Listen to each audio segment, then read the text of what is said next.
Why did SSG stop? Sax Channels in general stop because the manager of the channels was a creep. I'm so sorry. And did some pretty bad things to me. It doesn't really bother me to talk about it anymore. And this is my closure. D-Rex got that fire. So baby, if it's heaven sent, tell me if it's heaven sent. Baby, if it's heaven sent. Baby, if it's, baby, if it's heaven sent. So baby, if it's heaven sent. Hello, New York. Oh. Alright guys, so today's video is gonna be pretty intense for me. I don't know if it's gonna be intense for you. If it is, I'm sorry, but you know, I know how I'm feeling. Today, well, if you guys watched my last week's video, you know that this is the Q&A part 2, but like the Sax edition. Today, I am doing a very much requested SevenSuperGirls / Sax channels Q&A video. I'm gonna not ramble and we're just gonna get right into these questions because I want to keep this video as short and sweet as possible. All right, the first question is, do you still talk to people from SSG? For the most part, kind of. I'm not gonna say that we FaceTime every night or we're planning a trip or anything, because we're not. But I mean, with a few of the girls, we'll DM each other occasionally or like snap each other. Like Ashlyn, I talk to her probably the most. Then next would probably be like Ellie. I'd say Jaden is probably next up because we talk very rarely. Honestly, overall, I don't really talk to the girls, but we like associate with each other, if that makes sense. Now the other Sax members, like people from 7 Perfect Angels or 7 Fabulous Teens or 7 Fantastic Girls, I talk with a lot of them. So yeah, I do talk to a few people from the Sax channels, but 7Supergirls, not really. What was the strangest rule you guys had to follow on the Sax channels? Oh wow, there was a lot. Honestly, I don't even like, I totally forgot about the rules. It's been so long since we had to like obey them. Like I remember every time I'd film a video, I'd always think, okay, don't break this rule, don't break that rule. I'd say the one that always like weirded me out was when I was on 7 Perfect Angels. If we were like filming a video and we were inside a house or on a bed, like if we weren't outside, we weren't allowed to wear shoes, like at all. Like it was a rule in fine print, like in the email. The rule said, if you're indoors, don't wear shoes. Apparently it's like unladylike or like not perfect. But honestly, I think that rule was there because of people with feet fetishes and it got views or something. What's something most people don't know about the Sax? I'd say that this is gonna be a lot of tea spillage. I'm gonna be brutally honest in this video. I think one thing that people don't know is that not all of the girls are as close as you think they are. In fact, I'm probably not close with any of the Supergirls. If I'm close with anyone, it's most likely Ashlyn. I felt like me and Ellie kind of got close at one point, but not really, like not close like her and Jaden and Mimi. But I remember when I was on the trips, and I'm not like going after anybody because I don't want to start drama with anyone and I don't want you guys to attack anyone, because honestly we were all super young and immature and really selfish, if I'm being honest, so it's none of our fault. But when we were on the trips, it was very cliquey. Like some girls would hang out in their group and then other girls would hang out in their group. And I remember when I went on my first trip, I was friends with my friend Emily, and me and Emily were like the new girls and we only had each other. I kind of had to like force us to like join their groups. And I remember one, like, oh, this is gonna be tea. This is a story time. When me and Emily were on the Sax channels and we were on 7 Perfect Angels together, we got invited to a California trip, like our very first trip, and I was like super little. Like we were both like honestly babies. But basically when we went on that trip, there was a few Perfect Angels there and a few Supergirls there. Not really any Supergirls. There was like a few Supergirls, but not really. I think a majority of the Perfect Angels were there, except for 2, I think. But one of the Perfect Angels, I'm not saying any names, was out to get me and Emily. Let's just say that. She did not like us, like, at all. I never had her, like, judge me or anything. I just have her, the only thing she did to me was give me dirty looks. But to Emily, she straight up bullied her. Let's just say that. I witnessed her literally, like, cuss at her a few times and then call her weird.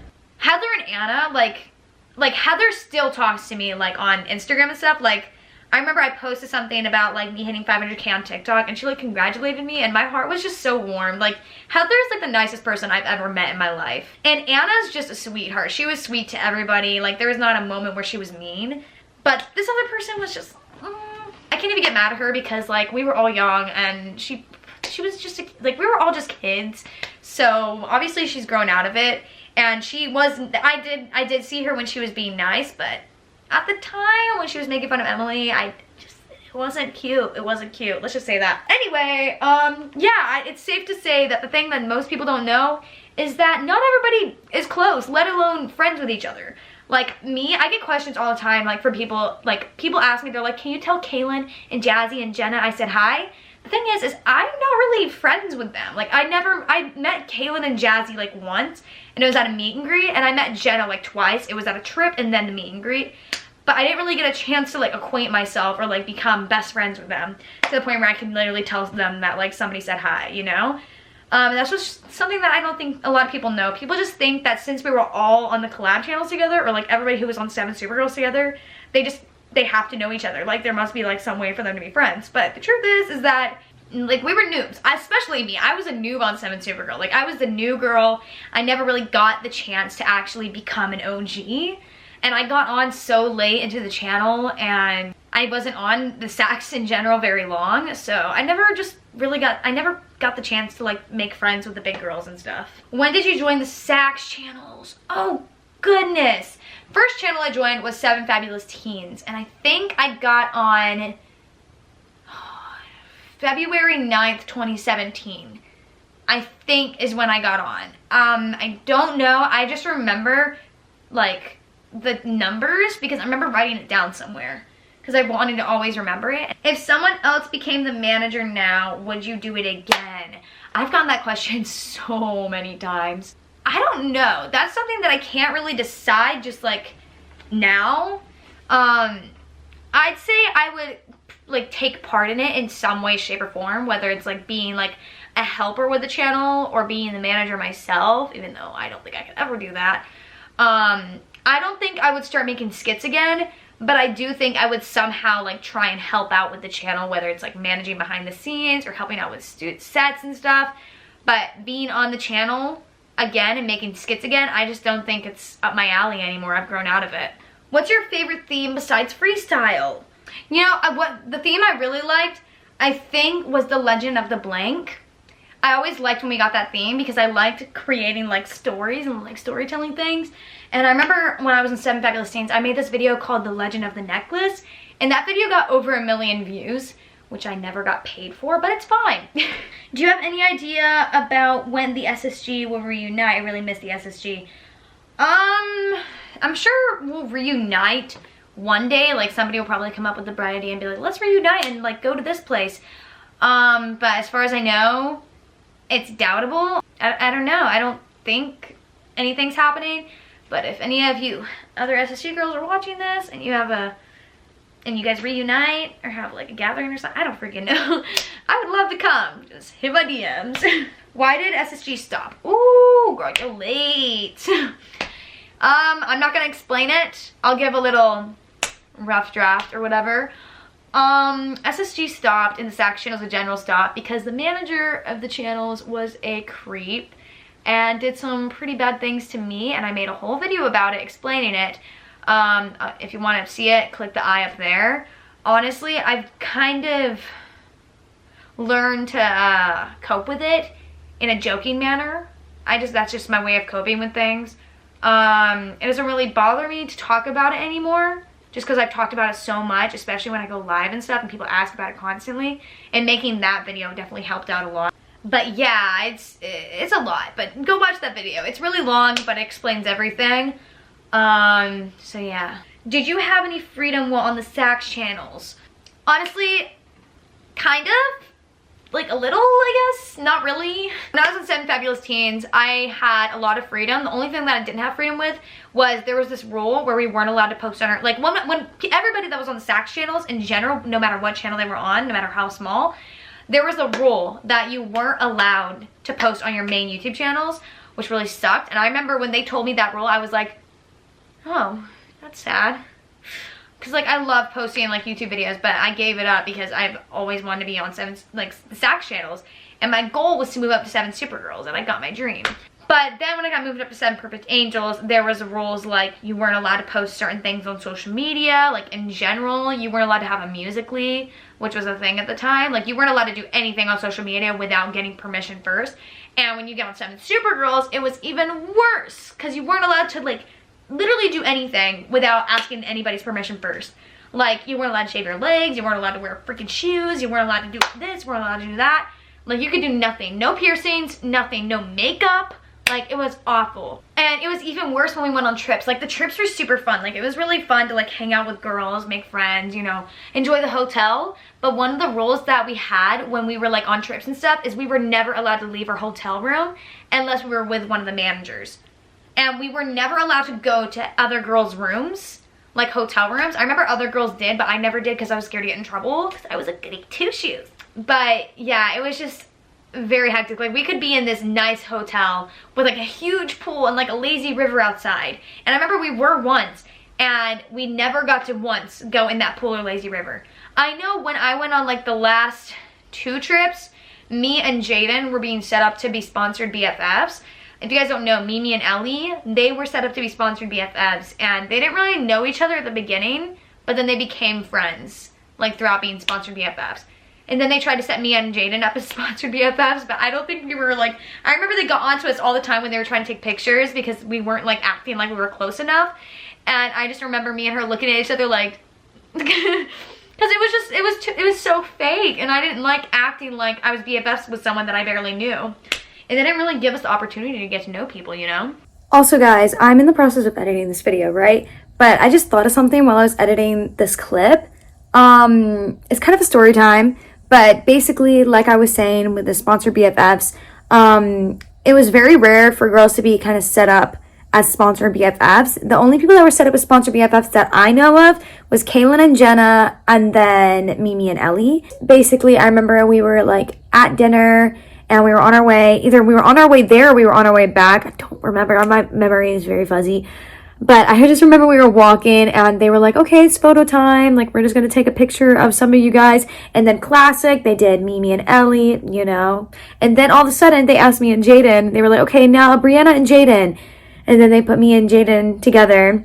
And they would, there was this big thing that we all talked about. And it was basically like, if they are setting up, like, sponsored BFFs, they let their heads touch. So like, for example, this photo of me and Jaden, this is from that night when they first asked us to take those photos. Don't know how I got these photos. I just have them in my camera roll.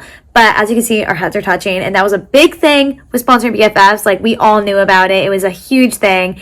And I remember, I don't remember where, but I remember these 2 girls were taking pictures together. And they touched heads, and then they got in trouble for doing it. And the manager was like, no, move your heads. And then when me and Jaden took pictures, we kind of just touched our heads automatically just to see if they would say anything. And they didn't say anything. And that's kind of how we knew that they were like looking at us to be sponsored BFFs. So yeah, I don't know. I just thought I'd mention that because it was a huge thing. I don't know. That was kind of like, I remember like back then, it was almost like we felt like we were like in a spotlight. Or at least that's the way I felt. I don't know if Jane felt like that, but that was the way I felt. So yeah, that's the tea, I guess. Anyway, back to the video. Yeah, we had no freedom. We were just kind of like robots being controlled. How have you been since your problem with the SSG guy? Honestly, in the beginning, it sucked, obviously, but I've learned self-control, and I've learned to like cope with it in my own way. And ever since I got back into YouTube and like really started enjoying myself and like got into TikTok too and made all these amazing friends who have walked me through it, it's definitely gotten a lot better. Like, I honestly, I don't regret it happening. Yeah, it sucked that it happened to me, but I feel like it's made me the person that I am today, and it's definitely made me a stronger human being. What was your favorite part of the entire thing? I think my favorite part overall is when I got that email on, like, not the day I got introduced on the channel, but I got this email from the Sax channels basically telling me that I got offered a spot as a Thursday spot on 7 Fabulous Teens. And I remember 12 o'clock in the morning screaming at the top of my lungs and waking up my mom and all the neighbors that I got on 7 Fabulous Teens, and that was just the greatest feeling of all time. And then when I got to go in the Skype call with the managers, and I got told that I got on 7 Perfect Angels. And I remember when they told me I got on 7 Perfect Angels, they're like, we're offering you the Monday spot on 7 Perfect Angels. And then I'm over here like, and they're like, usually people are more excited for this. And I'm like, oh, no, I'm really excited. Just like holding it in so I can be professional. What's your best memory of SSG? I think the one I always think of all the time is when I was on 7SuperGirls and we had this collab trip where it was 7SuperGirls, 7 Perfect Angels, and one of the 7 epic dancers. But basically we went to this dinner one night and the epic dancer, I'm not gonna mention her name because she's kind of like, I think she's off the grid of social media, so I don't want to like expose her. She did nothing wrong. She was a great person and I actually miss her a lot, so hopefully she's seen this, because girl, I miss you. But basically she taught us this game, but it was like the number game, and like when we were at dinner, you have your 2 fingers like this and you go, this is a number game, this is how you play it. Yeah, ready? Yep, let's go. Starting with number 1. 1, 1, 2, 2. I don't know if you guys have heard of that game, but basically everybody at the table is given a number. Like for example, let's say there's 10 people at the table. I get 1, next person gets 2, next person gets 3, all the way up to 10. And like if you say, like say I'm number 1, I go and say my number first, like 1, 1. And then let's say I say 3, 3. Then whoever's number 3 has to say like 3, 3, 5, 5. They don't have to say 5. They can pick whatever number. And basically if somebody hears their number and they stutter or mess up, they're out of the game. So then you have to start off with the first person again, and they have to go 1, 1, and let's say 5 got out. If they say 1, 1, 5, 5, they're out because that person's out. But it was really fun. That's my favorite memory. After a while of being on SSG, did you ever get sick of it and not want to film anymore? All the time, literally all the time. I think when I was in 7 Fabulous Teens, there was never a time where I wanted to like up and quit. 7 Perfect Angels, I didn't want to up and quit until like the end of it. Like right before I got offered a spot on SSG, I really thought about quitting just because I felt like I was the outcast of everybody. Like my videos didn't get as many views as everyone else's. Nobody really knew me. Like I remember every time I'd post a video, whether I was 7 Perfect Angels or 7SuperGirls, people would always be like, who's that? I've never seen her before. And it just made me feel like kind of like an outcast, and it kind of sucked.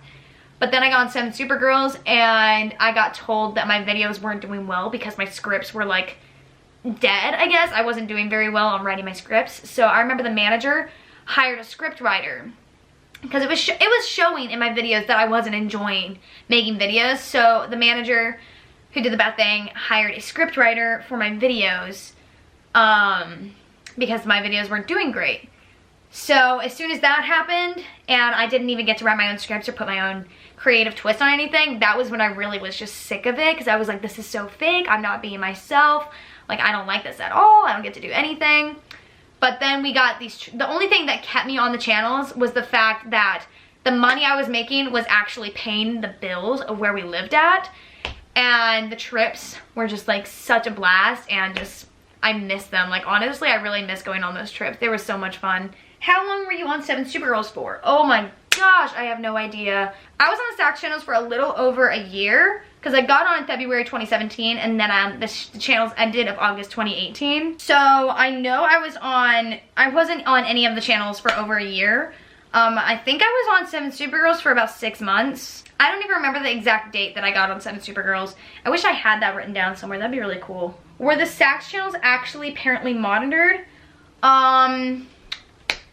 There was a second part to that question, but I could not find it anywhere in the questions. Like, it literally disappeared. So I don't really know the second part, but I'm assuming it's something like, were they actually parentally monitors or were they not? Like something like that. Yes and no. They had this thing on the Sax channels, like there was the managers, there was a manager, the co-manager, and then the parents committee. Parents committee was basically, they would have these elections, I think once a year, and basically they would pick a parent of one of the girls to be a part of the committee. And what the committee does is they help make the decision of what girls should get, like whenever they have auditions, they help pick out girls to be on the channels. And they really help with picking people to be on like the big channels like 7 Awesome Kids, 7 Perfect Angels, and 7SuperGirls. So the parent committee did exist, but not, the Sax channels weren't really parentally monitored.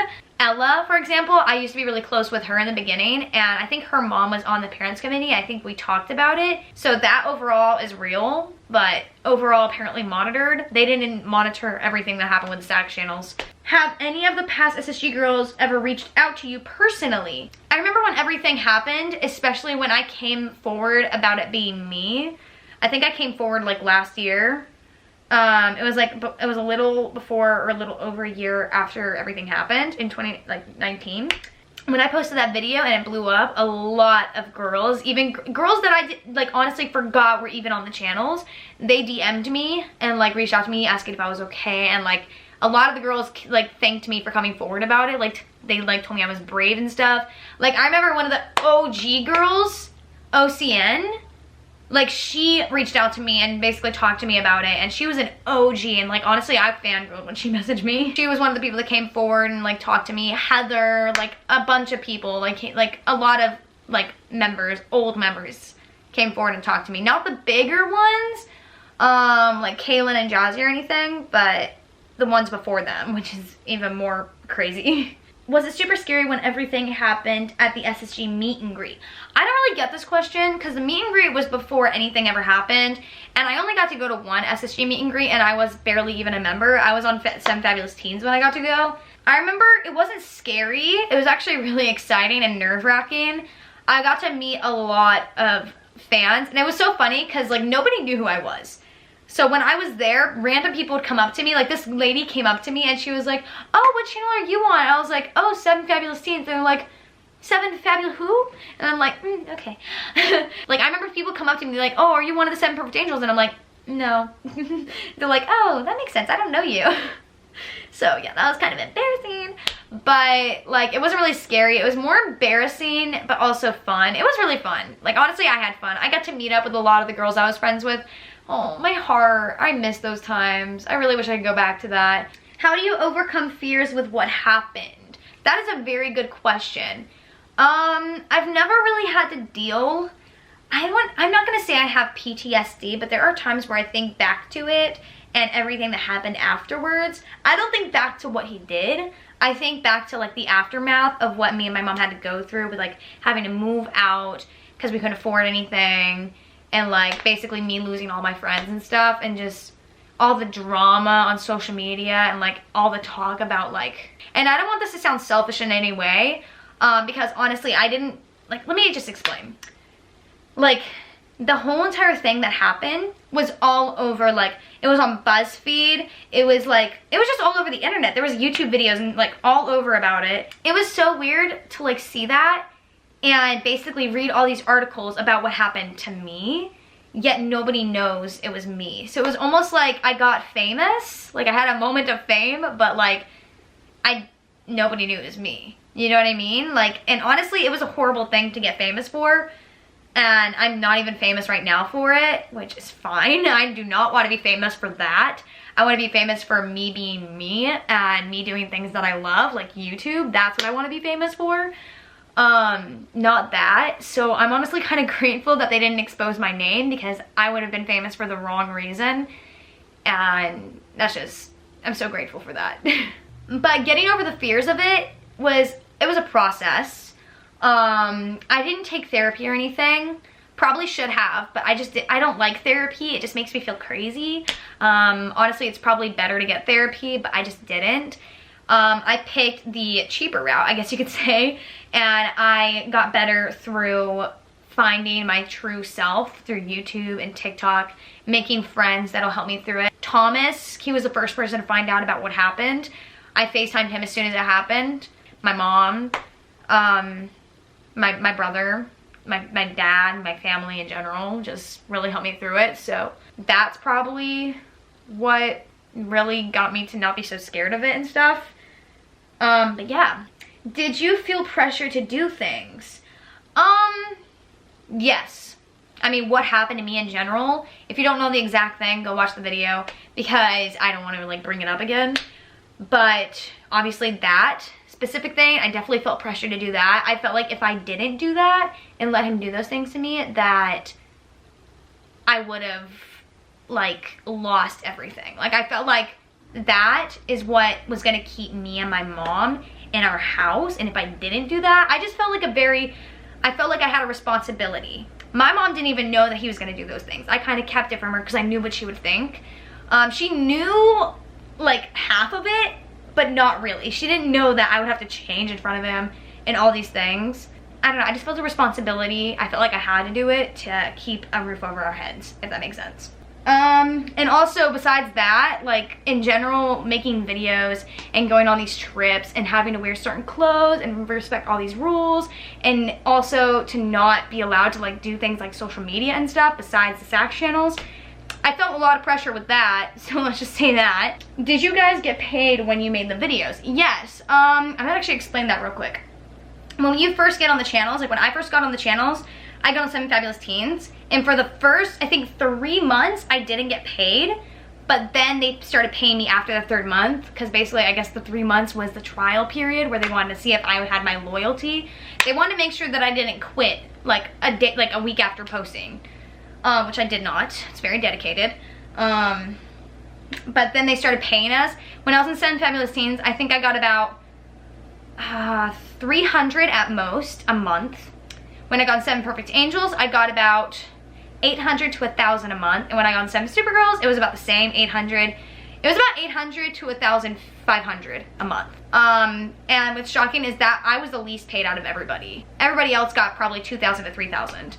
As far as I know, I could be totally wrong. They could have got honestly like 1,000 to 1,500. I don't really know the details, but I know what I've heard is a lot of girls got really good money, and I'm just over here like, it's okay. It's okay. All right, the final question is, was it stressful?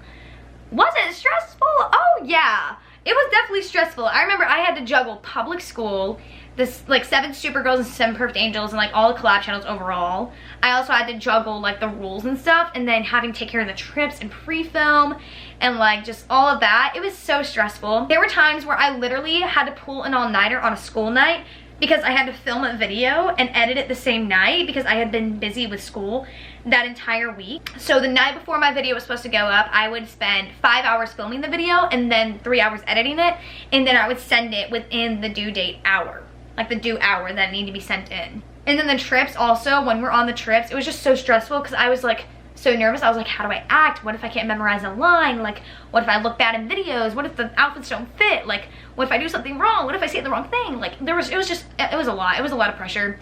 But overall, the outcome was pretty good. Well, outcome at the time was good. Outcome overall, like after the channels ended, not so much. But like after I finished filming a video and got it out, it was pretty good. After the trips were done, it was pretty fun. Like, the trips were fun. But anyway, that was the last question. I'm sorry if this video was just very hard to explain. I'm not good at explaining things, and I ramble a lot, so if this video was very confusing, I'm so sorry. But I know you guys have been asking me to do this video for a while, and I have been wanting to do this for a while. I was just waiting for the right time, and I think today was the right time to do it. So yeah, I hope you guys enjoyed this video. And I'm not gonna do my typical intro and outro where it's like hit the subscribe button and stuff, because I don't feel like it's necessary. So I'm just gonna end it here. But anyway, I love you guys so much, and I'll see you in my next video. Peace out, Girl Scouts. Yeah, putting my fist in the air one time for your motherfucking mind. Hey,